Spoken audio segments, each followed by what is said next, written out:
এই কাঁচিটাকে ভালো করে বেঁধে নিয়েছি। এবার যাব গাছে কাঁঠাল পাড়তে। কাঁঠালের সিজনে কাঁঠাল রান্না করলে কি ভালো লাগে।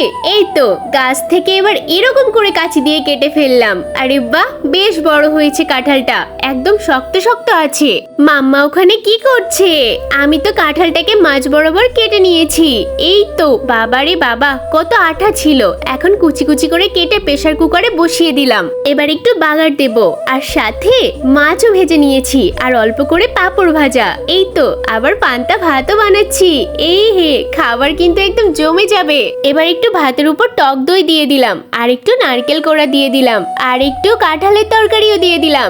একসাথে ভালো করে মেখে নিয়েছি। দেখি বাবা দেখি, আমি একটু খেয়ে দেখি। আহা, কি টেস্ট হয়েছে। আমি একটু খাবো, আমি একটু খাবো। আরে খাও খাও, কাঁঠালের রেসিপিটা আরো বেশি ভালো লেগেছে। আর মাছটার কথা কি বার বলবো, আমি তো মনে হচ্ছে খেতেই থাকবো, খেতেই থাকবো।